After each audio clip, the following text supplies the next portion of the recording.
ஒரு மாசத்துக்கு 1500 குஞ்சு பொறிக்க வைக்கிறோம். 800 குஞ்சு வந்து ஒரு நாள் குஞ்சா கொடுத்துறாங்க. ஒரு குஞ்சு வந்து 60 ரூபான்னு சொல்லிட்டு 800 குஞ்சு ஒரு நாள் குஞ்சா கொடுத்துறாங்க.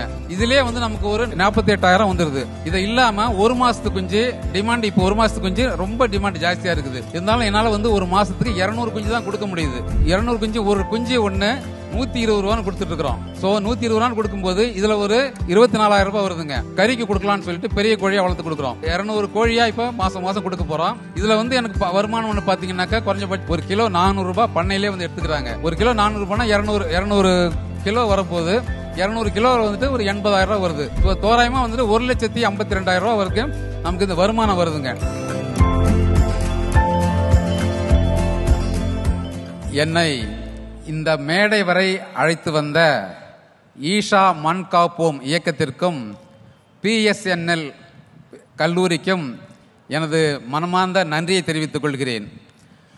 நானும் ஒரு 5 வருடங்களுக்கு முன்பாக உங்களைப் போல் கையில் ஒரு பேனாவும் ஒரு நோட்டும் வச்சுக்கிட்டு யார் எங்கெங்க சிறுவடையை பற்றி பேசுகிறாங்க, எங்கே போனால் நம்ம சிறுவடையை பற்றி தெரிஞ்சுக்கலாம், நாட்டுக்கோழியை பற்றி எங்கெங்கெல்லாம் பேசுகிறாங்க, ஃபேஸ்புக்கில் வந்தது, வாட்ஸ்அப்பில் வந்தது எல்லாத்தையும் பார்த்துட்டு நானும் உங்களை மாதிரி தான் உட்கார்ந்துருந்தேன். இன்னைக்கு இந்த மேடை வரைக்கும் வந்திருக்கேன்னா அது நான் எடுத்த முயற்சி. நீங்களும் என்னை போல இங்கு வர வேண்டும் என்றால் சிறுவடை நாட்டுக்கோழி பண்ணை அமைத்து நீங்களும் என்னை போல இங்கு வரலாம், தாராளமாக வரலாம். முதலாவதாக நாட்டுக்கோழி நமது பண்டைய முன்னோர்கள் அனைவரும் வீட்டுக்கு வீடு இருந்தது தான் நாட்டுக்கோழி. சரிங்களா? இப்பதான் வந்து அதெல்லாம் கொஞ்சம் கொஞ்சமா குறைஞ்சிக்கிட்டே வருது. இந்த நாட்டுக்கோழி எப்படி குறைஞ்சது அப்படின்னாக்கா மற்ற கோழியால வந்தது தான். சரிங்களா? இப்போ நாட்டுக்கோழியை பத்தி நம்ம தெளிவா பேசலாம். நோட் பண்ணிக்கிங்க. உங்களுக்கு எந்த சந்தேகம் இருந்தாலும் இளைஞர்களுக்காகவும் சரி பெரியவங்களுக்காக இருந்தாலும் சரி, இது வந்து அரியலூர் மாவட்டம் ஆண்டிமடம் வட்டம் கொடுக்கூர் கிராமத்தில் அமைஞ்சிருக்கு நம்ம நாட்டுக்கோழி பண்ணை. நீங்க எப்ப வேணாலும் வந்து நம்ம பண்ணையை விசிட் பண்ணி பார்க்கலாம். உங்களுக்கு ஏற்படக்கூடிய அனைத்து சந்தேகங்களுக்கும் ஒளிவு மறைவு இல்லாமல் A to Z உங்களுக்கு தெளிவுபட நாங்கள் சொல்லி கொடுத்துருவோம். சரிங்களா? அதனால நீங்களும் வந்து பயனடையுமாறு உங்களை முதல்ல வரவேற்கிறேன். நம்ம இப்போ பேச போறது தூய சிறுவிடை நாட்டுக்கோழியை பற்றி தாங்க பேச போறோம். இந்த தூய சிறுவிடை நாட்டுக்கோழி ஆரம்பத்திலேருந்து இருந்தது தான். இந்த ஒரு 80 கோழியில் தாங்க நம்ம பண்ண ஆரம்பிச்சது. இந்த 80 கோழியில் பண்ண ஆரம்பிச்ச பண்ண இன்னைக்கு ஒரு 450 கோழி வரைக்கும் போயிருக்குன்னா அதற்கு வந்து சில முக்கியமான காரணங்கள், முக்கியமான நபர்கள் இருக்கிறாங்க. அது முதலாவதாக சென்னை ஆராய்ச்சி மையத்தில் இருந்த தலைவர், சென்னை ரிசர்ச் சென்டரில் தலைவராக இருக்கிறாரு. பிளஸ் காலேஜில் மெட்ராஸ் வெட்டினரி காலேஜில் டீனா, அதாவது ஹெட் ஆஃப் த டிபார்ட்மெண்ட்டாக இருந்த மிஸ்டர் டாக்டர் ரிச்சர்ட் அவர்கள் தான் எனக்கு ஆக்கமும் ஊக்கமும் கொடுத்து நாட்டுக்கோழியை பற்றி விரிவாக எனக்கு சொல்லிக் கொடுத்து பண்ணை ஆரம்பித்து இதுவரைக்கும் நம்ம வந்துகிட்டு இருக்கிறோங்க. நம்ம எப்படி பண்றோம்னா, 300 கோழி நம்ம கிட்ட தாய் கோழி இருக்குதுங்க. இந்த 300 கோழியில தினம் ஒரு 60 முட்டையாவது நமக்கு கிடைக்குதுங்க. இந்த 60 முட்டையை எடுத்து வச்சு தான் நம்ம இங்குபெட்டரில் வச்சு பொறிச்சு அப்படிதான் நம்ம குஞ்சுகள் உற்பத்தி பண்ணிட்டு இருக்கிறோம். முட்டைக்கு நம்ம தனியாக ஒரு செக்ஷன் போட்டிருக்குங்க. நமக்கு பண்ணை வந்து 20க்கு 60 போட்டுக்கிறோம். 3 செக்ஷனாக பிரிச்சிருக்கிறோம். அதில் வந்து பார்த்தீங்கன்னாக்கா ஃபர்ஸ்ட் குஞ்சுக்காக ஒரு செக்ஷனும், அடுத்தது முட்டைக்காக ஒரு செக்ஷனும், அடுத்தது தாய் கோழிக்காக ஒரு செக்ஷனும் போட்டுக்கிறோம். இப்போ அந்த முட்டையை எல்லா கோழியுமே வந்து ஒரே இடத்துல தாங்க முட்டையிடும். நாட்டுக்கோழிக்கு தனி சிறப்பு என்னன்னா, தாய்மை குணம் ரொம்ப அதிகமாக இருக்கிறதால தனித்தனியாக அங்கெல்லாம் எங்கேயுமே போய் முட்டையிடாது. அதுக்கு உண்டான ஒரு இடத்துல மட்டும்தான் வந்து முட்டையிடும். ஸோ நம்ம ஷெட்டுக்குள்ளே தாங்க வந்து முட்டையிடும். ஒரு நாளைக்கு குறைஞ்சபட்சம் 300 தாய் கோழிக்கு 60லிருந்து 65, 70 முட்டை வரைக்கும் வரும். நம்ம தோராயமாக ஒரு 60 முட்டையை வச்சுக்கிட்டா கூட ஒரு மாதத்துக்கு 1800 வரைக்கும் முட்டை இடுதுங்க. இந்த 1800 முட்டையை நம்ம என்ன பண்ணுறோம், எடுத்து இங்குபெட்டர் வச்சுருக்கிறோம். 4 இங்குபெட்டர் வச்சுருக்கிறோம். ஒரு இங்குபெட்டர் வந்து 2500 கெப்பாசிட்டி உள்ளது. மேனுவல் இங்குபெட்டர் தாங்க இருக்குது நம்மக்கிட்ட. ஆட்டோமேட்டிக் இங்குபெட்டர் வாங்கினா என்னன்னு சில பேர் கேட்டிருந்தாங்க. ஆட்டோமேட்டிக் இங்குபெட்டருக்கும் மேனுவல் இங்குபெட்டருக்கும் 3 மடங்கு பணம் தான் வித்தியாசம் அதிகமாக இருக்கும். ஆனால் மேனுவல் இங்குபெட்டர் ஒன்றும் பெரிய வேலையில் ஒரு 2 நிமிஷம் 3 நிமிஷம் அந்த முட்டையை வந்து நம்ம வந்து கையால் இப்படி சும்மா ஜஸ்ட் ஷேக் பண்ணி விடணும், அவ்வளோதாங்க. இந்த ஒரு வேலையை மட்டும்தான் ஆட்டோமேட்டிக் இங்குபெட்டர் பண்ணுது. அந்த வேலையை நம்மளே பண்ணிட்டோம்னா நமக்கு 3 மடங்கு கம்மியாக போயிடுது, செலவு கம்மி. நாட்டுக்கோழியை பொறுத்தளவு செலவினங்கள் எங்கெங்கெல்லாம் கம்மிப்படுத்துறீங்களோ அப்போ தாங்க உங்களுக்கு அதிக லாபத்தை ஏற்படுத்தி கொடுக்க முடியும். இப்போ நம்ம இங்குபெட்டரில் முட்டை வச்சு சேம் அதே தாங்க 21 நாள் ஆகும். கோழியினுடைய எவ்வளோ வைக்கிறோமோ எவ்வளோ நாள் ஆகுமோ அதே மாதிரி தான் 21 நாள் ஆகும் முட்டை பொரிக்கிறதுக்கு. இதில் என்னென்னா நமக்கு முட்டை வச்சதுலேருந்து 5வது நாள், மிக சரியாக 5வது நாள் நம்ம வந்து ஹேண்ட்லிங் அப்படின்னு ஒரு ஒன்று இருக்குதுங்க. ஹேண்ட்லிங் பார்க்குறதும்பாங்க. அதாவது நம்ம வச்ச முட்டையெல்லாம் அது கரு உருவாகிருச்சா அப்படின்னு பார்க்குறது தாங்க ஹேண்ட்லிங். அது நம்ம டார்ச் லைட் அடித்து பார்த்தாலே நமக்கு தெரிஞ்சிடுங்க. அப்போது ஹேண்ட்லிங் பார்க்கும்போது அந்த சரியில்லாத முட்டை, அதாவது கரு கூடாத முட்டையெல்லாம் நமக்கு நல்லா தெரிஞ்சிடும். அந்த முட்டையெல்லாம் நம்ம என்ன பண்ணலாம், எடுத்து ஒதுக்கி வச்சுட்டு அதை வந்து நம்ம பயன்படுத்திக்கலாம். நம்ம சாப்பாட்டுக்கு பயன்படுத்திக்கலாம். அந்த எந்த விதமான பாதிப்பும் இல்லை, நம்ம பயன்படுத்தியிருக்கிறோம். நம்மக்கிட்ட வந்து இன்னும் அதிகமான முட்டை இருக்குது. கிட்டத்தட்ட ஒரு 40 முட்டை 50 முட்டை இருக்குது. எல்லாத்தையுமே நம்ம பயன்படுத்த முடியாது. அப்படிங்கும்போது அதை வேஸ்ட் பண்ணாமல் திரும்ப ஃப்ரை பண்ணி கோழிகளுக்கு தீவனமாக கொடுத்துட்றோம் நம்ம. சரிங்களா? இப்போ 21வது நாள் நமக்கு வந்து குஞ்சு பொரிச்சிருதுங்க. குஞ்சு பொரிச்ச உடனே என்ன பண்ணணும், அடுத்தது ப்ரூடிங் செட்டப்னு ஒன்று இருக்குது. ப்ரூடிங் போடுவாங்க. அதாவது தகரம் வந்து தகரத்தில், இரும்பு தகரத்தில் போட்டு மேலே 2 லைட்டை போட்டுவிட்டு, அதாவது தாய்மை அந்த கோழி ஹீட்டு கொடுக்குது பார்த்தீங்களா, அதை வந்து நம்ம இயற்கையாக கொடுக்குறோம். லைட்டை போட்டு 60 வாட்ஸ் பல்பு 2 பல்பு போட்டு ஒரு குஞ்சுக்கு 1 வாட்ஸ் அப்படிங்கிற கணக்கில் நம்மக்கிட்ட 100 குஞ்சு இருந்ததுன்னா அந்த 100 குஞ்சுக்கும் 120 வாட்ஸ் பல்பு போட்டு அவளை விட்டுருவோங்க. அதில் வந்து அது ஃபுல்லாக அதிலே தான் இருக்கும். 24 மணி நேரமும் அந்த லைட் எரிஞ்சிட்டே இருக்கும். குறைஞ்சபட்சம் 20லேருந்து 22 நாள் வரைக்கும் வச்சுருக்கலாம். அதாவது டிபெண்ட் அப்பான் அந்த கிளைமேட்டை பொறுத்து இருக்குங்க.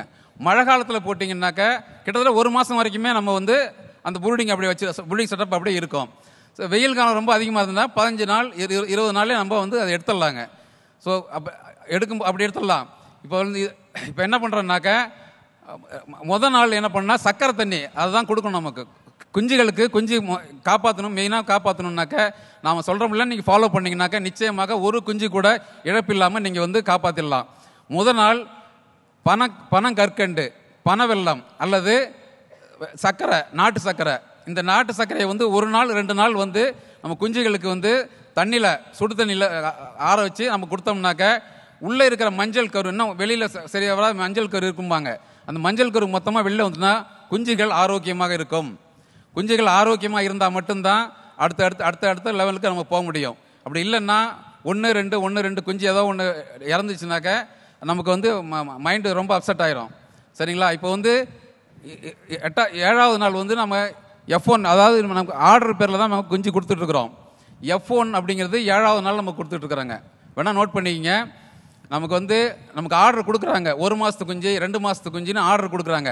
அந்த ஆர்டர் கொடுக்குறவங்க மட்டும் எனக்கு வேக்சின் போட்டு கொடுத்துருங்க அப்படின்னு தான் சொல்கிறாங்க. சரிங்களா? அதனால் அவங்களுக்கு மட்டும் என்ன பண்ணுறோம், 7வது நாள் F1 அப்படிங்கிற மருந்து கண்ணில் போடணுங்க. அது போட்டு கொடுத்துட்றோம். அடுத்தது 14வது நாள் IBD ஒன்று மருந்து இருக்குது. பட் நம்ம அது போடுறது இல்லைங்க. ஏன்னா சென்னை ஆராய்ச்சி மையத்தில் இருக்கிற டாக்டர் ரிச்சர்ட் என்ன பண்ணியிருக்கிறாரு, அதுக்கு வர வியாதி வர்றதில்லை, அதனால் நீங்கள் அந்த மருந்து போட வேண்டிய அவசியம் இல்லை அப்படின்னு சொல்லிட்டாங்க. ஆனால் அதிலே 21வது நாள்லேருந்து 28வது நாள் வரைக்கும் லசோட்டா 100 டோஸ், ஒரு 100 டோஸ் இருக்குது. லசோட்டா 200 இருக்குது. உங்களுக்கு என்ன வேணுமோ, எத்தனை குஞ்சு வளர்க்குறீங்களோ அதுக்கு தகுந்த மாதிரி லசோட்டா வந்து 21ஆம் நாள்லேருந்து 28வது நாளுக்குள்ளே போட்டுடணுங்க. இப்போ கிட்டத்தட்ட 1 மாதம் வரைக்கும் நம்ம ப்ரூடிங்கில் வச்சுருக்குன்னு சொன்னோம். ப்ரூடிங்கில் இருந்து எடுத்து அடுத்த ஸ்டெப் என்னென்னா, நமக்கு குஞ்சு செக்ஷன் ஒன்று இருக்குது. கோழி குஞ்சுக்காக 1 மாதத்துக்கு பிறகு வரக்கூடிய அந்த குஞ்சுக்காக வந்து ஒரு செக்ஷன் ஒன்று வச்சுருக்குறோம். அந்த செக்ஷனில் வந்து நம்ம போட்டுருவோம், உள்ளே கொண்டாந்து விட்டுருவோம். அதில் என்னென்னா, அது நைட்டில் தாய் கோழியும் வரும், பகலில் இந்த குஞ்சியும் இருக்கும். 3 நாள் 4 நாள் என்ன பண்ணோம், இந்த குஞ்சுகள் எல்லாம் தாய் கோழி கூட இருந்து வெளியில் திரும்ப தாய் கோழினா நம்மக்கிட்ட பழைய கோழிங்க, அதை பார்த்துட்டு ஒன்று என்ன பண்ணோம், இது வெளி மேய்ச்சலுக்கு போயிருங்க. நம்மகிட்ட இருக்கிறது மொத்தம் 7 ஏக்கர்னு ஏற்கனவே உங்களுக்கு தெரியும். 7 ஏக்கர் ஃபுல்லாகவே புறக்கடை வளர்ப்பு தான், ஃபுல்லாகவே வெளியில் போய் மேய்ச்சிட்டு வர்றதாங்க நம்மகிட்ட. அதனால் அந்த கோழி குஞ்சுகள் என்ன பண்ணணும்னா, அந்த கோழி கூட வெளியில் வந்துடும், திரும்ப உள்ளே போடும். சரி, நமக்கு அது என்ன பழைய குஞ்சு ஆயிடுதுங்க. இப்போ தீவன மேலாண்மை அப்படின்னு பார்க்கணும்னா ஒரு 3-4 தலைப்பு வச்சுருக்கிறேன். தீவன மேலாண்மை, நோய் மேலாண்மை, இது 2 மட்டும் நீங்கள் தெளிவாக இருந்தீங்கன்னாக்க நாட்டுக்கோழி வளர்ப்பில் வந்து உங்களுக்கு நிச்சயமாக 100% லாஸ் வர்றதுக்கு வாய்ப்பே இல்லை. இப்போ தீவனை மேலாண்மை அப்படின்னு பார்த்தீங்கன்னாக்க, ஒரு நாள் குஞ்சுக்கு என்ன வியாதி வரும்னாக்க 2 நாள் 3 நாள் கழிச்சு இந்த பேக்கில் எச்சம் ஓட்டுற வியாதி ஒன்று வருங்க. அதாவது வந்து எச்சம் போகிற இடத்துல அந்த நமக்கு கொடுக்குற சக்கரை தண்ணியோ இல்லை வேறு ஏதாவது டிசீஸ் இருந்ததுனாக்க எச்சம் அப்படியே ஒட்டிகிட்டே இருக்கும். அது நம்ம சரிவர பார்க்காம விட்டோம்னா என்ன பண்ணோம், அது அப்படியே எச்சம் ஒட்டி அடைச்சி செத்துருங்க. ஸோ என்ன பண்ணணும், அதுக்கு முதல்ல பார்த்து கண்ணுங்கிறதுமா பார்த்து ஒரு குஞ்சா ஒன்று ஒன்றா எடுத்து விட்டு, எச்சம் இருந்ததுனாக்க எடுத்து விட்டு, இன்கேஸ் அப்படி இருந்ததுனாக்க லிக்சன் அப்படின்னு ஒரு பவுடர் இருக்குங்க. லிக்சன் அந்த பவுடரை நீங்கள் பயன்படுத்தி பார்த்தீங்கன்னாக்கா ரொம்ப நல்லாயிருக்கும். அது வந்து இந்த எச்சம் ஓட்டுற பிரச்சனை நல்லா இருக்கு, சரியாக போயிருங்க. தீவன மேலாண்மை பார்த்தீங்கன்னாக்கா 20 நாள் வரைக்கும் நம்ம ஸ்டார்டர் தான் கொடுத்துட்ருக்குறோம். இயற்கையெல்லாம் பண்ணிகிட்டு இருக்கிறோம். பட் தீவன மேலாண்மை பார்த்தா ஸ்டார்டர் கொடுத்தா இன்ன வரைக்குமே வந்து நம்ம அனுபவத்தில் ஸ்டார்டர் அப்படிங்கிற தீவனம் தான், நாட்டுக்கோழி தீவனம் ஸ்டார்டர்னு இருக்குது. கம்பெனி பேரை சொல்ல விரும்பல, எந்த கம்பெனி வேணாலும் நீங்கள் வாங்கிக்கலாம். சரிங்களா? அந்த ஸ்டார்டர் வந்து 20 நாள் வரைக்கும் கொடுப்போம். 21ஆவது நாள்லேருந்து 1 மாதம் வரைக்கும் அந்த ஸ்டார்டர் கூட கம்பு நமக்கு ரொம்ப கம்மியான விலையில் கம்பு கிடைக்குது. கோழி கம்புன்னு தனியாகவே இருக்குது. அந்த கம்பு நம்ம என்ன பண்ணுவோம், மிக்ஸ் பண்ணி ஒருவேளை கம்பும் ஒருவேளை ஸ்டார்டர் தீவனம் கொடுப்போம். ஏன்னா 1 மாதத்துக்கு பிறகு அந்த அந்த கோழி வந்து அதுக்கு அந்த பழக்கத்துக்கு கொண்டு வரணும், நம்ம தீவனத்துக்கு பழக்கத்துக்கு கொண்டுட்டு வரணும். அதுக்காக வேண்டி கம்பு கொடுப்போங்க. இப்போ 1 மாதம் ஆயிடுச்சுனாக்கா கொண்டு வந்து நம்ம செக்ஷனில் குஞ்சு செக்ஷனில் விட்டோம்னா அதுலேருந்து இப்போ தீவன மேலாண்மை கரெக்டாக வேணா நோட் பண்ணிக்கிட்டிங்கனாக்கா உங்களுக்கு ரொம்ப நல்லாயிருக்கும். ஏன்னா நாமளே அரைச்சி நாமளே பண்ணால் தான் நாட்டுக்கோழி தீவனம் வந்து கடையில் வாங்கி போட்டோம்னா நமக்கு சரியாக செட் ஆகாது, கட்டுப்படி ஆகாது. அதனால் நாம் சொல்கிறத வந்து நோட் பண்ணிக்கிட்டு நீங்கள் அதை ஃபாலோ பண்ணிங்கனாக்கா தீவன மேலாண்மை உங்களுக்கு ரொம்ப நல்லாயிருக்கும். நான் சொல்கிறது இப்போ 100 கிலோவுக்கு சொல்கிறேங்க. 100 கிலோவுக்கு மக்காசோளம் ஒரு 30 கிலோ எடுத்துக்கலாங்க. இந்த மக்காசோளத்தில் ஏற்கனவே நண்பர்கள்லாம் பேசியிருக்காங்க மக்காசோளத்தை பற்றி. இதில் வந்து ஃபைபர் இருக்குது, ப்ளஸ்ஸு மாவுச்சத்து ரெண்டுமே இருக்குதுங்க. கோழிகளுக்கு தேவையானது மொத்தம் 3 சத்து: புரதச்சத்து, மாவுச்சத்து, கொழுப்புச்சத்து. இது 3ம் சரி விதத்தில் நம்ம கொடுத்துட்டோம்னாக்க நம்ம கோழி வந்து எந்த விதத்துலையும் பாதிப்பு வராது, நிச்சயமாக நஷ்டம் அடைகிறதுக்கு வாய்ப்பே இல்லைங்க. மக்காசோளம் ஒரு 30 கிலோவும், கம்பு அல்லது சோளம்னா காக்கா சோளம்பாங்க இல்லை வெள்ளை சோளம்பாங்க, அதில் ஒரு 15 கிலோவும், கடலை புண்ணாக்கு அதில் ஒரு 10 கிலோவும், அரிசி அல்லது குருணை அதில் ஒரு 15 கிலோவும், கருவாட்டுத்தூள் அதில் ஒரு 8 கிலோவும், மினரல் மிக்சர், இது கால்நடை மருத்துவமனை போனீங்கன்னாக்க மினரல் மிக்சர் இலவசமாக கொடுக்குறாங்க, எல்லாருக்குமே கொடுக்குறாங்க. அதில் வந்து நீங்கள் ஒரு 2 கிலோ வாங்கிக்கலாங்க. அதில் ஒரு 2 கிலோ வாங்கிட்டு, தவிடு கோதுமை தவிடோ இல்லை அரிசி தவிடோ அதில் ஒரு 20 கிலோ வாங்கிட்டீங்கன்னாக்க உங்களுக்கு 100 கிலோ கரெக்டாக வந்துடுதுங்க. இந்த 100 நீ இதை மிக்ஸ் பண்ணி வச்சுக்கிட்டு 1 மாதத்துக்கு பிறகு வளர்கிற அனைத்து குஞ்சுகளுக்கும் கோழிகளுக்கும் இதை வந்து நீங்கள் தாராளமாக கொடுக்கலாம். இது அடர் தீவனம் இது கொடுத்தீங்கன்னாக்க சரிவிகித உணவுக்கு சரியாக இருக்கும். நம்ம வந்து இடையில என்ன பண்ணுறோம்னாக்க வெயில் நேரத்தில் பசுந்தீவனம் கொடுக்குறோங்க. பசுந்தீவனம் நம்மக்கிட்ட அசோலா இருக்குது. அசோலா நிச்சயமாக ஒவ்வொருவரும் ஒரு 50 கோழி 50 குஞ்சு 50 கோழிக்கு மேலே வளர்க்கணும்னு ஆசைப்பட்டீங்கன்னா அசோலா போட்டுக்குங்க, உங்களுக்கு தீவன செலவு ரொம்ப கம்மியாக வரும். அசோலா, சூப்பர் நேப்பியர் பில்லு, அகத்திக்கீரை, முருங்கைக்கீரை, இது 4மே வந்து நம்ம தோட்டத்தில் கோழிகளுக்காக வளர்த்துக்கிட்டு இருக்கிறோங்க. மதியான நேரத்தில், அதாவது இது கால நேரத்தில் கொடுக்கக்கூடாது, சளி பிடிக்கும்பாங்க. மதியான நேரத்தில் நீங்கள் இதை 4ஐயும் வந்து நம்ம சரி விகிதத்தில் கொடுத்தோம்னாக்க தீவன செலவும் நமக்கு கம்மியாகிடுது, கோழிகளுக்கு தேவையான சத்துக்களும் கிடைச்சிருதுங்க. அது மாதிரி சாயந்தரம் ஒரு வேளை அடர் தீவனம் கொடுப்போம். ஏன்னா கோழிகள் போய் மேய்கிறது எல்லாமே எல்லாருக்கும் எல்லாம் கிடைக்குதான்னு சொல்ல முடியாது. சிலது மேயும், புழு பூச்சிகள் கிடைக்கும், கிடைக்காமல் இருக்கும். அதனால் வந்து ஒரு சாயந்தரம் ஒரு 4 மணி 5 மணிக்கு வரைக்கும் நைட்டில் போய் படுக்கிற கோழிகள் வந்துட்டு பசியோடு படுக்கக்கூடாது அப்படிங்கிறத நம்ம எண்ணத்தோட அதுக்கு வந்து தீவனம் நம்ம நைட்டில் ஒரு வேளை கொடுத்துட்றாங்க தீவனம். அடுத்தது வந்து நோய் மேலாண்மை பற்றி பார்க்கலாங்க. நோய் மேலாண்மை கோழிகளுக்கு மெயினாக வர்றது சளி பிடிக்கிறது தாங்க. சளி பிடிச்சாலே சனியம் பிடிச்ச மாதிரி சொல்லுவாங்க. சளி வந்து ஆரம்பத்தில் நம்ம கரெக்டாக கண்ட்ரோல் பண்ணிட்டோம்னாக்கா கோழிகளுக்கு நோயே வராது. சரிங்களா? சரி, தவறுதெல்லாம் எப்படியோ சளி பிடிச்சிருச்சு. கோழிகளுக்கு சீதோஷண நிலைன்னு பார்த்தீங்கன்னாக்கா வந்து மழை காலத்தில் கோழிகளுக்கு எதுவுமே பண்ணாது. அது என்னால் உறுதியாக, நம்ம அனுபவத்தில் என்னால் உறுதியாக சொல்ல முடியும். அது மாதிரி வெயில் காலத்துலேயும் கோழிகளுக்கு ஒன்றும் பிரச்சனை இல்லைங்க. பனி காலத்தில் மட்டும்தான் கோழிகளுக்கு அதிகமாக சளி பிடிக்குது நம்ம பண்ணையில். இது நான் கண்ட அனுபவம். உங்களுக்கு யாராருக்கு வித்தியாசமான அனுபவங்கள்லாம் இருக்கலாம். சரிங்களா? இப்போ இதுக்கு என்ன பண்ணணும், சளி பிடிக்காமல் இருக்கிறதுக்கு என்ன பண்ணால் நம்ம பண்ணையில் 4 வருஷம் 5 வருஷம் ஆச்சுங்க. இதோட இது வரைக்குமே எந்த ஒரு வியாதியும் வந்தது, எந்த ஒரு 10 கோழி செத்துது 5 கோழி செத்துது அந்த மாதிரி பிரச்சனையே வந்ததில்லை. அதுக்கு காரணம் வந்து ஆரம்பத்தில் இருந்தே நம்ம தாத்தா பாட்டி இவங்கெல்லாம் சொன்ன வைத்தியத்தை நான் ஃபாலோ பண்ணி பார்த்தேன். அதுக்கு முன்னால் எல்லாம் ஆங்கில மருந்து தான் போட்டு பார்த்தா சரியாக வரல. இது இப்போ போட்டு பார்த்த பிறகு தான் இப்போதைக்கு வருமுன் காப்போம் தான் பண்ணிகிட்டு இருக்கிறோம். இதுக்கு என்னன்னாக்க வருமுன் காப்போம் என்னன்னாக்க நோய் மேலாண்மை நோட் பண்ணி வச்சுக்கிங்க. 10 லிட்டரு தண்ணிக்கு 10 லிட்டர் சுடு தண்ணி, அதுக்கு குப்பைமேனி இலை 1 கைப்பிடி, கீழா நெல்லி 1 கைப்பிடி, துளசி கருந்துளசி இருந்தால் இன்னும் நல்லது 1 கைப்பிடி, மிளகு 15லேருந்து 20, சீரகம் 2 தேக்கரண்டி, சின்ன வெங்காயம் 10. இதில் அதிகமாக போனாலும் தப்பில்லைங்க ஐயா. இது ஒன்றும் பெருசாக ஒன்றும் பாதிப்பு வந்துடாது, கம்மியாக இருந்தாலும் தப்பு இல்லை. சீரகம் 2 ஸ்பூன், பூண்டு 5 பல், மஞ்சத்தூள் 1 தேக்கரண்டி. மஞ்சத்தூள்னா நாம் என்ன பண்ணுறோம், கொம்பு மஞ்சளை வாங்கி வச்சுக்கிட்டு அதை நசுக்கி அல்லது அரைச்சி அப்படி தான் பண்ணுறோம். கடையில் விற்கிற மஞ்சத்தூள் கெமிக்கல் கலந்துருக்குன்னு நமக்கு தெரியும், அது பயன்படுத்துறதில்ல. நீங்கள் உங்களுக்கு விருப்பமே என்னவோ அதை பார்த்துக்குங்க. இதில் இஞ்சி 1 துண்டு போட்டுங்க, இஞ்சி 1 துண்டு, கல் உப்பு 1 கைப்பிடி.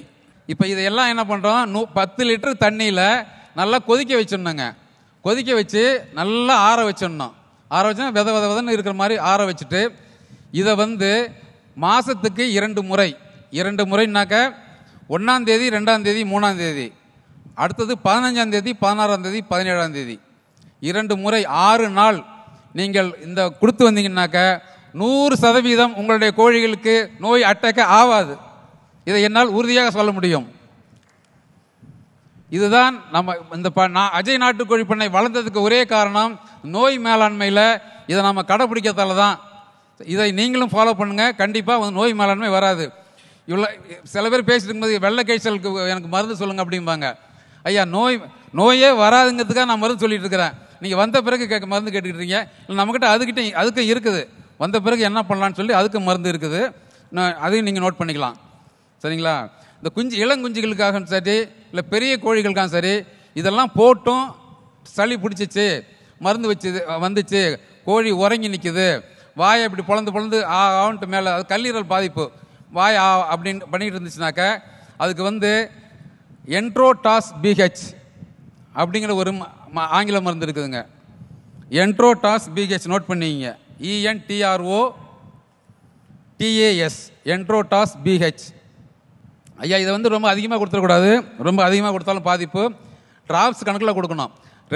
அதாவது 10 நாள் வரைக்கும், 10 நாளைக்கு உள்ளே இருந்ததுனாக்க 1 டிராப்ஸ் தான் கொடுக்கணும், வாயில் கொடுக்கணும். 10 நாளைக்கு மேலே 1 மாதத்துக்குள்ளே இருந்துச்சுன்னா 2 டிராப்ஸ் கொடுக்கணும். 1 மாதத்துக்கு மேலே 3 டிராப்ஸ் கொடுக்கலாம். இவ்வளோ தான் இது கொடுக்கணும். நிச்சயமாக உடனே க்யூர் ஆகும். இது 2 வேளை கொடுங்க, ஒரு நாளைக்கு 2 வேளை கொடுங்க, உடனே இது க்யூர் ஆயிரும். பயப்பட வேண்டிய அவசியம் இல்லை. இது நோய் மேலாண்மை இது பெரிய ஒரு பாதிப்புங்க. இது இல்லை இன்கேஸ் அப்படியும் வந்துச்சு, இல்லை எனக்கு இந்த என்ட்ரோடாஸ் பிஹெச் நான் கொடுக்க மாட்டேன், எனக்கு வேறு ஏதாவது வைத்தியம் சொல்லுங்கன்னா, வெள்ளை காய்ச்சலுக்கு வேறு ஏதாவது வைத்தியம் சொல்லுங்கன்னா அதுக்கு இருக்குது.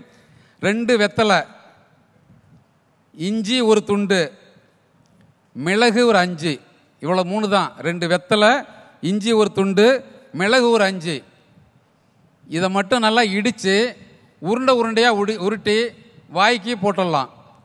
இல்லை அப்படின்னா உங்களால் முடியும் அப்படின்னாக்கா சாறு புழிஞ்சு 4 டிராப்ஸ் 5 டிராப்ஸ் வெள்ளை காய்ச்சல் வந்த நோய்க்கு இதை வேணால் நீங்கள் கொடுத்து பார்த்துட்டு அப்புறம் எனக்கு கால் பண்ணுங்கள். நிறைய பேர் சொல்கிறாங்க வந்துட்டாக்கா காப்பாற்ற முடியாது. அது இன்னும் உண்மை தான். வந்துச்சுனாக்கா வராமல் இருக்கிற வரைக்கும் நம்ம பாதுகாப்பு வச்சுக்கலாம். நோய் வந்துச்சுனாக்கா காப்பாற்றுறது கொஞ்சம் கஷ்டம்தான். இருந்தாலும் இதை நீங்கள் இது பண்ணி பாருங்கள், உங்களுக்கு நிச்சயமாக ஒரு நல்ல ரிசல்ட் கிடைக்கும். அடுத்தது நம்ம கோழிகளுக்கு நிச்சயமாக குடற்புழு நீக்கம் பண்ணிடணுங்க. 3 மாதத்துக்கு ஒரு முறை குடற்புழு நீக்கம் நிச்சயமாக பண்ணணும். குடற்புழு நீக்கம் பண்ணுறதுக்கு நமக்கு இயற்கையாக என்ன பண்ணுறோம்னா வெண்பூசணி இருக்குதுங்க. வெண்பூசணியை 3 மாதத்துக்கு ஒரு முறை 2 பூசணி 3 பூசணி வாங்கிட்டு நல்லா துண்டாக வெட்டி கோழிக்கு வச்சிட்டிங்கன்னாக்க அதுவே கொத்தி சாப்பிட்றோம். நீங்கள் குடற்புழு நீக்கத்துக்கு வேறு ஒன்றும் பப்பாளி வேணால் பயன்படுத்திக்கலாங்க. இப்போ நம்ம ஒரு 40 பப்பாளி போட்டுட்ருக்குறோம், பப்பாளி பயன்படுத்திக்கலாம். பப்பாளியும் வெண்பூசணியும் குடற்புழு நீக்கத்துக்கு சிறந்த மருந்து. ஸோ நீங்கள் அதை பயன்படுத்திக்கலாம். இல்லை எனக்கு பப்பாளியோ வெண்பூசணியோ கிடைக்கல அப்படின்னாக்க அல்பமார், ஆங்கில மருத்துவத்தில் அல்பமான் ஒரு மருந்து இருக்குது. அடுத்ததான் இப்போ ஒரு சின்ன நாட்டுக்கோழியில் இவ்வளோ வருமானம் வருமா, எப்படி இவர் மட்டும் சொல்கிறாரு 1 லட்ச ரூபா வருமானம் வருதுங்கிறாரு, எப்படி இவரால் மட்டும் முடியுது அப்படின்னு சொல்லி நீங்கள் கேட்கலாம். இப்போ நாம் 1800 வரைக்கும் நம்மக்கிட்ட முட்டை இறங்குதுன்னு சொல்லியிருந்தேன். இதில் வந்து குறைஞ்சபட்சம் எல்லாத்தையுமே வந்து நான் 20% மைனஸ் பண்ணிக்கிட்டேங்க.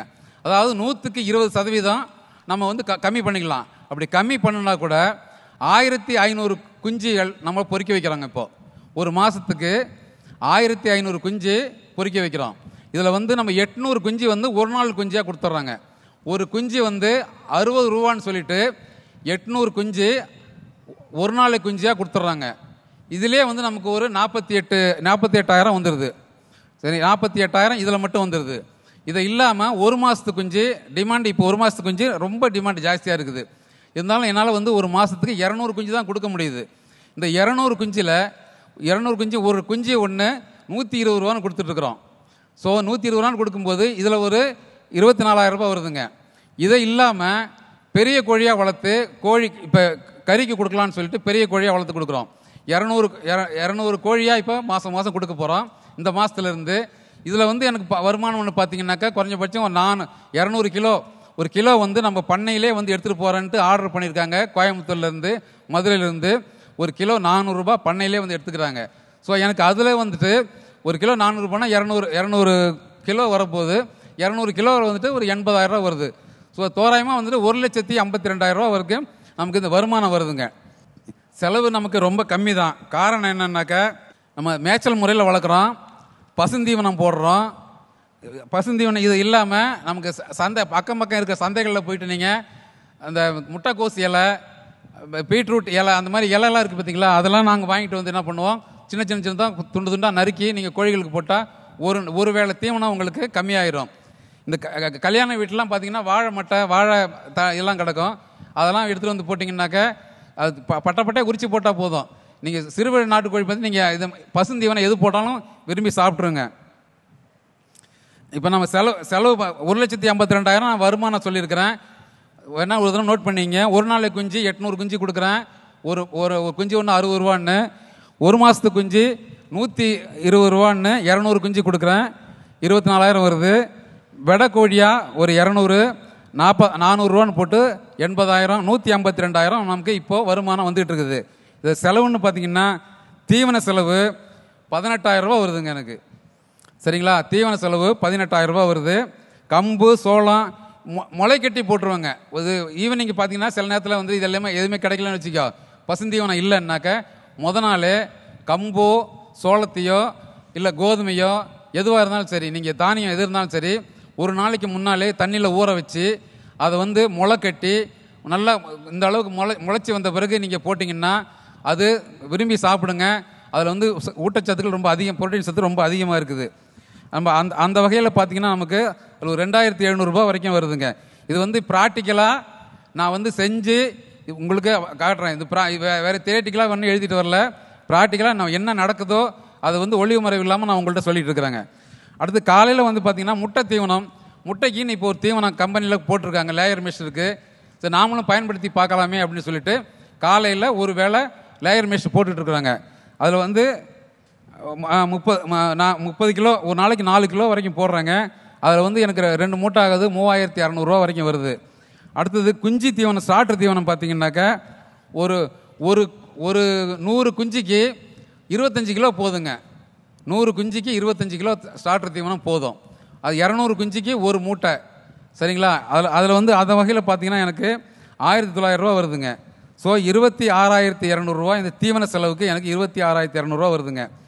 இந்த நோய் மேலாண்மை சொல்கிறது பார்த்தீங்களா, F1, லசோட்டா, கசாயம், டானிக்கு. கோழிகளுக்கு டானிக் வந்துட்டு குஞ்சுகளுக்கு டானிக் குரோவி பிளக்ஸ்னு ஒரு டானிக் இருக்குது. அது கொடுத்து பார்த்துருக்குறோம், நானும் கொடுத்து பார்த்துருக்குறேன், நல்லா இருக்குது. இது இல்லாமல் நீங்கள் நல்லா வளர்ச்சி இருக்கணும் அப்படின்னு நினச்சிங்கனாக்கா புரோட்டீன் சி அப்படிங்கிற ஒரு டானிக் இருக்குதுங்க. புரோட்டீன் சி இந்த டானிக் எழுதிங்க. சின்ன குஞ்சுகளுக்கு குரோவி பிளக்ஸ் அப்படிங்கிற ஒரு டானிக் இருக்குது. இது நீங்கள் கொடுத்தீங்கன்னாக்கா வளர்ச்சி அபரிமிதமாக இருக்கும். நம்ம வந்து அதிகமாக பயன்படுத்துறதில்லை. ஏன்னா நமக்கு வந்து இயற்கை முறையில் நம்ம வளர்க்குறதால, வெளியில் போய் புழு பூச்சிகள் சாப்பிட்டு வந்ததால நம்ம ஒன்றும் அதிகமாக பயன்படுத்துறதில்லை. கோழிகள் கொஞ்சம் டல் அடிக்குது, சரி கொடுத்தா பரவாயில்ல அப்படின்னு சொன்னாக்கா அது கொடுத்துட்ருக்குறோம். ஆனால் அந்த கஷாயம் வந்து ரெகுலராக கொடுத்துட்ருக்குறாங்க. இந்த லசோட்டா இதெல்லாம், இந்த கஷாயம் இதெல்லாம் ஒரு 2,000 ரூபா வருது. ஆள் கூலி பார்த்தீங்கன்னாக்கா ஒரு 10,000 ரூபா வச்சுக்கலாங்க. சரிங்களா, அது இல்லாமல் எனக்கு ஒரு 10,000 ரூபா நான் கூலி போட்டுக்கிறேங்க. இது இல்லாத மின்சார செலவு, இந்த ப்ரூடிங் போடுறாங்கல்ல, இந்த மின்சார செலவு இதில் ஒரு 4000 ரூபாய் வருது. எல்லாம் சேர்த்து பார்த்தீங்கன்னா 52,500 ரூபாய் வரும், 200 ரூபா வருதுங்க. 52,200 ரூபாய் வருமானம், 1,52,000 ரூபா சொல்லியிருந்தேன். செலவுகள் இவ்வளவுதான் நமக்கு. இது வந்து நான் உண்மையாக சொல்கிறது, புறக்கடை வளர்ப்பில் மட்டும்தான் இது சாத்தியம். சரிங்களா?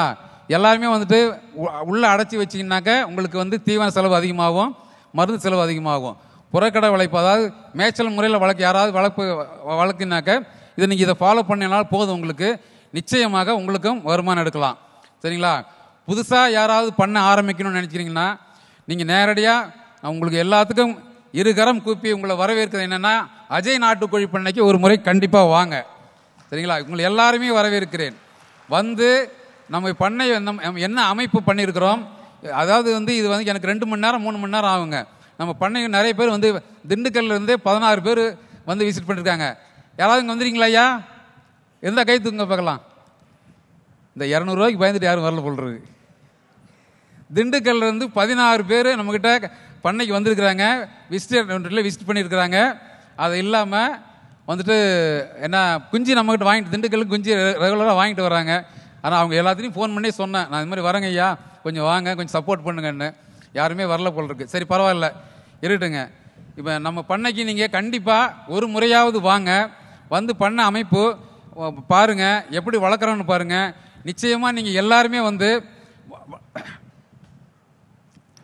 பங்கேற்பாளர்களுடைய கவனத்திற்கு ஐயா கேள்விகள் எதுனாங்க சொல்லலாம். நம்ம இன்னும் நான் ஒரு நிமிஷம் வாங்க, கண்டிப்பாக வாங்க. வந்து விளக்கமாக அவங்க நமக்கு 1 மணி நேரம் 2 மணி நேரம் ஆகும், நமக்கு வந்து விளக்கமாக சொல்லிடுறாங்க.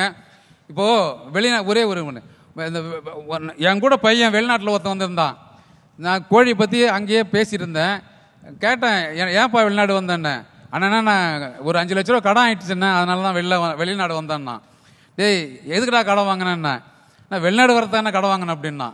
அட பாவிகளா, இப்படியாப்பட்ட ஒரு வாய்ப்புகள் வசதிகள் நம்ம நாட்டில் இருக்கும்போதே கடன் வாங்கிட்டு வெளிநாடு போகிறவங்க நிறைய பேர் இருக்கிறாங்க.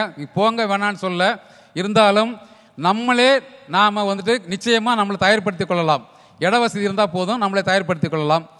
சரி ஐயா, சீக்கிரம் முடிக்க சொல்லிட்டாங்க. நன்றி. கேள்விகள் இருந்தால் தாராளமாக கேட்கலாங்க. அண்ணா அண்ணா வணக்கங்கண்ணா. வணக்கம். கோழிகள் வளர்ப்பில் வந்து இப்போ நிறைய சிறப்பு, அதாவது முறைகள் நிறைய சொல்லியிருந்தீங்க. சரிங்க. இதில் வந்து நோய் மேலாண்மை, ஆங்கில மருத்துவம், இயற்கை மருத்துவ முறைகளை சொன்னீங்க. ஆமாம். இந்த ஆங்கில மருத்துவங்கள் பயன்படுத்தும் போது கோழிகளில் ஏதாவது படிமானங்கள் இருக்குமா? அதை சாப்பிடக்கூடிய மனிதர்கள் உடம்புல ஏதாவது படிமானங்கள் இருக்குமா? நிச்சயமா இல்லை, நிச்சயமா இருக்கிறதுக்கு வாய்ப்புகள் இல்லை. நம்ம வந்து அதிகமாக பயன்படுத்த போகிறதில்ல, இந்த இங்கிலீஷ் மருந்து அதிகமாக பயன்படுத்த போகிறதில்ல இது. ஆனால் இந்த என்ட்ரோடாஸ் பிஹெச் அப்படிலாங்கிறது சும்மா 1 டிராப்ஸ் 2 டிராப்ஸ் தான் போகிறோம். இப்போ நமக்கே உடம்பு சரியில்லைன்னா என்ன பண்ணுறோம், போயிட்டு நம்ம குழந்தைக்கு உடம்பு சரியில்லைன்னா என்ன பண்ணுறோம், போய் நம்ம வைத்தியம் பார்க்குறோம்ல, மாத்திரை மருந்து எடுத்துக்கிறோம்ல, அதனால எந்த பாதிப்பும் வரதில்லைங்க. வணக்கம் ஐயா. வணக்கம் ஐயா. வணக்கம். மதுரையிலேருந்து பேசுகிறேன். சொல்லுங்க ஐயா. அப்போ இந்த விஷஜந்துகள் இருக்குல்ல, விஷஜந்துகள், ஆமாம், அது வேற பூனை இந்த மாதிரி விஷயங்களை தான் எப்படி பாதுகாத்துக்கிறீங்க? ஐயா நல்ல கேள்விதான்.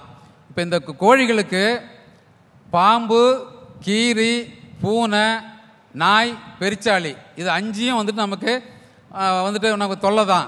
சரிங்களா? இப்போ நமக்கு பண்ணையில் இருக்கிறது என்னென்னா, சேவல்கள் மட்டும் 40 சேவல்கள் இருக்குங்க.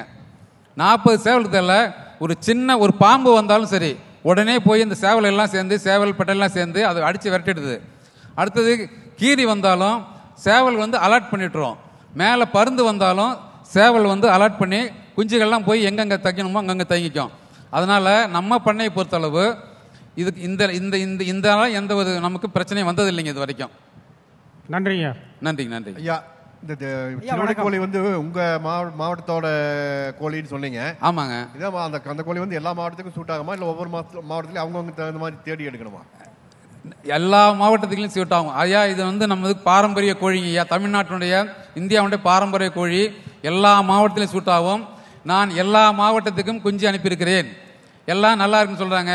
இப்போ இங்கே இருக்கிற பக்கத்தில் இருக்கிற மதுரைக்கு கூட அஜித்துங்கிற ஒரு நண்பர் வந்து 1000 குஞ்சு எடுத்துகிட்டு போயிருக்கிறாரு.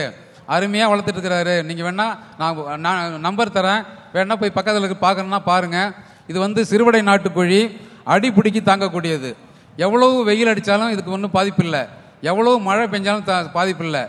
இது வந்து இயற்கையிலே வந்துட்டு நோய் எதிர்ப்பு சக்தி ரொம்ப அதிகம் கொண்டது. நோய் வந்து இதுக்கு அவ்வளோ சீக்கிரமாக அட்டாக் ஆகாது. இதை வந்து பயப்பட வேண்டிய அவசியமே இல்லை. தாராளமாக நீங்கள் இப்போ எல்லா மாவட்டத்திலையும் பயன்படுத்தலாங்க. இன்னொரு கேள்வி சொல்லுங்க. கோழி செல்லு எப்படி சரி பண்றது? கோழி வீட்டுக்கு பக்கத்துல கோழி வளர்க்கறது வந்துட்டு கோழி செல்லுனால ரொம்ப பாதிக்கப்படுற மாதிரி இருக்கு. கோழி செல்லுனா ஒன்றும் புரியலைங்க நமக்கு. கோழியில வந்து பேனு வருது. கோழி பேனு. ஓகே, சரிங்க. கோழி பேனு இப்போ நமக்கு வந்து சிறுவடையை பொறுத்தளவு வீட்டுக்கு உள்ளே வளர்க்கக்கூடாதுங்க. வீட்டுக்குள்ளனா ஷெட்டு போட்டு வளர்க்கக்கூடாது, வெளியில் விடணும். வெளியில் விடும்போது பார்த்தீங்கன்னா நம்ம பண்ணையெல்லாம் பார்த்தீங்கன்னா எங்கெங்கே பார்த்தாலும் அங்கங்கே குழி இருக்குங்க.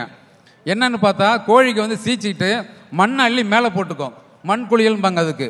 சரிங்களா? அந்த மண் குளியல் பண்ணாலே அந்த கோழிகளுக்கு வந்து ஆரோக்கியமாக இருக்குன்னு அர்த்தம். நம்ம பண்ணைக்கு வந்து பாருங்க, பார்த்தீங்கன்னாலே ஏதாவது ஒரு கோழி மண் குளியல் பண்ணிக்கிட்டே இருக்கும். ஸோ இது வந்துட்டு மண் குளியல் போட்டுச்சுனாக்க, மண் குளியல் பண்ணாலே பேன் தொல்லை இருக்கவே இருக்காதுங்க. அதுக்கு நம்ம ஒரு வாய்ப்பை உருவாக்கி கொடுக்கணும். உள்ளே போட்டு அடைச்ச கோழிக்கு மட்டும்தான் அந்த மாதிரி பேன் தொல்லை வருங்க. வேற அடுத்து ஐயா ஒரு கொஸ்டின் சொல்லுங்க. ஆரம்ப நிலையில ஒரு செட்டு போடணுமா இல்ல மரத்திலே தாங்கிடலாமா? ஐயா, சிறுபடையை பொறுத்தளவுக்கு மரத்தில் அடைய விடாதீங்க. ஏன்னா உங்களுக்கு எல்லா விதத்துலையும் பாதிப்பு வரும். ஆரம்பிக்கும் போது சின்னதாக போடுங்க. 10க்கு 10 மட்டும் ஷெட்டு போடுங்க. பெரிய லெவலில் எதுவும் பண்ணாதீங்க. நண்பர் கூட சொல்லியிருந்தாரு, ஆட்டுக்கார நண்பர் கூட சொல்லியிருந்தாரு, பெரிய லெவலில் அதே தான் கோழிகளுக்கும் அதே தாங்க. 10க்கு 10 மட்டும் ஷெட்டு போடுங்க. அரை ஏக்கர் இல்லை 1 ஏக்கர் அப்படி இருந்தால் கூட போதும். ஆனால் நிச்சயமாக வெளி மேய்ச்சலில் மேயிற மாதிரி இருக்கணும். சரிங்களா? ஒரு சின்ன ஒரு 100 ஒரு நாளைக்கு குஞ்சு உங்களுக்கு செட் ஆகாதுன்னா 1 மாதத்துக்கு குஞ்சு, 1 மாதத்துக்கு குஞ்சு ஒரு 120 ரூபான்னு சொல்லிட்டு 1 மாதத்துக்கு குஞ்சு ஒரு 100 குஞ்சு வாங்குங்க. அதுலேருந்து உங்கள் பண்ணையை ஸ்டார்ட் பண்ணுங்க. நம்ம பண்ணை ஸ்டார்ட் பண்ண வந்து வெறும் 80 குஞ்சு தாங்க ஸ்டார்ட் பண்ணணும். ஐயா, 15 சென்ட்டில் வந்து நம்ம திறந்த வெளியில் வளர்க்க முடியுமாங்க? 15 சென்ட்டில் வளர்க்கலாங்க. ஒரு சின்ன ஷெட்டு போட்டுங்க. சிறுவடை பொறுத்தளவுக்கு கீழே வந்து அடையிறதுக்கு விடக்கூடாதுங்க. மேலே அது பரன் மாதிரி ஒன்று கட்டிக்கணும். நம்ம பண்ணை வந்து பார்த்தீங்கன்னா அதுதான் நம்ம பண்ணை வந்து பாருங்கன்னு சொல்கிறது. மேலே தான் அடையும். அது இந்த கோழிகள் சிறப்பு என்னென்னா வந்து எங்கே வந்தாலும் மேய்ஞ்சிட்டு வந்து ஒரு சரியான ஒரு இடத்துல மேலே அடைஞ்சிக்கும். இதில் ஒரு கரெக்டாக என்ன சொல்லணுன்னாக்கா அது இடத்துல வந்து அடையுங்க. அதுதான் ஒரு பெரிய சிறப்பு. எனக்கே ஆச்சரியமாக இருந்தது. இன்றைக்கி ஒரு கோழி பார்த்தோன்னா அதே கோழி தான் கடைசி வரைக்கும் அடைஞ்சிருக்கும்.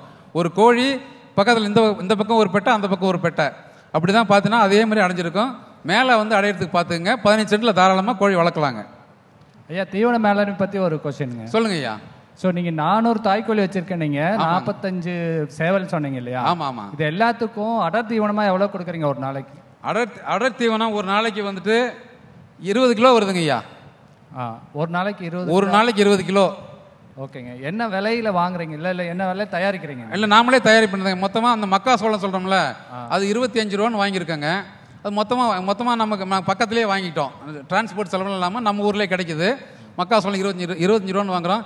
அதிகபட்சமாக போனீங்கன்னா இது எல்லாமே வந்து ஒன்று 30 ரூபாய்க்கு இப்போவே வந்து மார்க்கெட்டில் 30 ரூபாய்க்குள்ளே தான் கிடைக்குது. கடலை புண்ணாக்கு மட்டும் 50 ரூபா சொல்லுவாங்க. அது மட்டும் தான் கொஞ்சம் ஜாஸ்தி. அது 10 கிலோ தான் போட போகிறோம். சரிங்களா? அடர் தீவனம் இதை பயன்படுத்தினாலும் போதும். இங்கே பக்கத்தில் அக்கம் பக்கம் விவசாயிகள்கிட்ட நேரடியாக போய் நான் வந்து விவசாயிகள்கிட்ட நேரடியாக போய் வாங்கிக்கிறேங்க. ஏன்னா 30 ரூபாய்னு போட்டால் கூட நீங்கள் 500 கோழி வளர்த்தாலும் நமக்கு லாபம் வந்து இருக்க மாதிரி தெரியல. ஏன்னா ஒரு 50 கிராம் ஒரு நாளைக்கு ஒரு கோழி கொடுத்தோம்னா 30 ரூபா விதத்தில் போட்டால் நமக்கு லாபம் பெருசாக இல்லை, ஒரு 5000 வரும் மாதத்துக்கு. ஆனால் நீங்கள் சொல்கிறதுக்கு பெரிய வித்தியாசம் இருக்குது. அது எப்படி? அதுதாங்க ஏப்பனானா 20 கிலோ தான் நம்ம ஒரு நாளைக்கு போடுறோம். ஏன்னா காலையில் வந்து லேயர் மிஷின் சொல்லி ஒரு தீவனம் கொடுத்துறோன்னு சொல்லிட்டேன். நம்ம ஒரே ஒரு முறை தான் போடுறோம். மத்தியானத்துக்கு என்ன பண்ணுறோம், வாழை மட்டை வெட்டி போட்டுருவோம். சூப்பர் நேப்பியர் பில்லு இருக்குது, அசோலா இருக்குது, சரிங்களா, முருங்கைக்கீரை இருக்குது, அகத்திக்கீரை இருக்குது. இது எல்லாம் போடும்போது உங்களுக்கு தீவன செலவு ரொம்ப கம்மி. நீங்களும் இது மாதிரி பண்ணி பாருங்கள். தீவன செலவு எந்த அளவுக்கு நம்ம தீவன செலவு கம்மி பண்ணுறோமோ அந்த அளவுக்கு நம்ம லாபம் கண்டுபிடிக்க முடியும். Okay, thank you. ரொம்ப நன்றிங்க. இன்னும் ஒரு கேள்வி. திருச்சியிலிருந்து விஜய் கார்த்திக். சொல்லுங்க. இது வந்து தூய நாட்டுக்கோழிங்க. ஆமா. இது முட்டை விட்டு குறிப்பிட்ட காலத்துக்கு அப்புறம் அடையில உட்காரும். ஆமா. இப்ப இந்த கோழியை அடை தெளிகிறதுக்கு ஏதாவது தனியா எதுவும் பண்றீங்களா? ஐயா, நம்ம பண்ணையில நம்ம எதுவுமே அடை தெளிகிறதுக்கு பண்றது இல்லை. நீங்களும் தயவு செய்து பண்ணிடாதீங்க. ஏன்னா சில பேர் சொல்றாங்க அந்த மூக்கில் வந்து சாணியை தொழிச்சு பண்ணுவாங்க, மூக்கில் ஏதோ அழகு மாதிரி பண்ணுவாங்க. அதெல்லாம் எதுவுமே பண்ண வேண்டாம். இயற்கையாக விட்டுருங்க. அது எதுக்கு அடை கிடக்குதுன்னா ரெஸ்ட் எடுக்குது அது. சரிங்களா? அது ரெஸ்ட் உடம்பு அப்போ தான் வந்துட்டு கோழிகள் கொஞ்சம் லாங் லைஃபாக வரும். அதனால் வந்து என்ன பண்ணால் நீங்கள் வந்து எதுவுமே பண்ண வேண்டாம், அதுவாகவே அடை கிடக்கும். 10 நாள் 15 நாள் முட்டை இட்டுச்சுன்னா 10 நாள் அடை கிடக்கும். திரும்ப வந்து எந்திரிச்சு வெளில போயிடும். இல்லைன்னா கூட சேவல்லாம் வந்து கூட்டிகிட்டு போயிடும். சரிங்களா? அதனால் வேறு எதுவுமே செய்யாதீங்க, அப்படியே விட்டுருங்க. அதுவாக அடை கிடக்கு, அது தெளிஞ்சிடும். நாட்டுக்கோழி வந்து இஸ் ஈக்குவல் டு கோல்டு. என்னை பொறுத்தளவுக்கு கோல்டை விட அதிகமாக மதிப்பு உள்ளது நாட்டுக்கோழி. ஏன்னா நீங்கள் ஒரு சவரன் 10 சவரன் நகை போட்டிருந்தீங்கன்னா உங்களை ஆயுள் வந்து நீடிக்காது. அதே வந்து நீங்கள் 10-20 கோழி நாட்டுக்கோழி தொடர்ந்து சாப்பிட்டு பாருங்கள், 10 நாளாவது உங்களுடைய ஆயுள் நீட்டிக்கும். நாட்டுக்கோழி வந்து கோல்டை விட அதிகமாகுது. சரிங்களா? அதனால் நீங்கள் என்ன பண்ணுறீங்க, டிமாண்டு எங்கேயுமே இருக்குது, எல்லா இடத்துலையும் இருக்குது. உங்களுக்கு வேணால் இந்த டைரி வச்சுருக்கேன் பாருங்கள். இந்த மாதத்தில் மட்டும் இந்த ஈஷா மண் காப்போம் நம்மக்கிட்ட வந்தாங்க. இவங்க வந்து இந்த வீடியோ வெளியிட்ட பிறகு வெறும் இப்போ ஒரு 2 வாரத்தில் 2,50,000 வியூஸ் போயிட்டுருக்குது. நம்ம வீடியோ 2,50,000 வியூ போயிட்டுருக்குது. இந்த வியூவில் வந்துட்டு வியூஸ் எல்லாமே நம்மக்கிட்ட புக் பண்ணி வச்சுருக்கிறாங்க. குறைஞ்ச மாதம் எனக்கு 2,000-3,000 குஞ்சு தான் புக் ஆகும். இப்போ இந்த ஈஷா மண் காப்போம் வந்ததுலேருந்து நமக்கு இப்போ 5,000 குஞ்சுலேருந்து மாதம் 6,000 குஞ்சு புக் ஆகிட்டு இருக்குது. அதனால் நம்மளால் குஞ்சு கொடுக்க முடியல. அதனால் என்ன சொல்கிறேன்னா, நீங்கள் எல்லாமே வந்துட்டு ஒவ்வொரு மாவட்டத்தில் வந்திருப்பீங்க, தொடர்பு கொள்ளுங்க. உங்களுக்கு வந்து இன்னொரு அறிவிப்பை சொல்கிறேங்க ஐயா. நம்ம வந்து ஒரு நாளை குஞ்சு 60 ரூபான்னு கொடுத்துட்ருக்குறோம், 1 மாதத்து குஞ்சு 120 ரூபான்னு கொடுக்குறோம். இந்த ஈஷா மண் இங்கே வந்திருக்கிறவங்களுக்கு யாருக்காவது குஞ்சு தேவைப்பட்டா என்னை கான்டாக்ட் பண்ணுங்க, வந்ததுக்கு ரெஃபர் காட்டுங்க. உங்களுக்காக ஒரு குஞ்சுக்கு 10 ரூபாய் கம்மி பண்ணி ஒரு குஞ்சு 110 ரூபாயும் ஒரு நாளை குஞ்சு 50 ரூபாயும் கொடுக்கறது நான் தயாராக இருக்கிறேங்க ஐயா. தொலைபேசி எண்ணை நீங்கள் எனி டைம் கான்டாக்ட் பண்ணுங்க ஐயா. ஒளிவு மறைவு இல்லாமல் உங்களுக்கு A to Z என்னால் எனக்கு ஏற்பட்ட அனுபவத்தை உங்களுக்கு நிச்சயமாக சொல்லி உங்களையும் ஒரு பண்ணையாளர் ஆக்குகிறேன் என்று கூறி என்னுடைய வாய்ப்புக்கு நன்றி கூறி விடைபெறுகிறேன். நன்றி, வணக்கம்.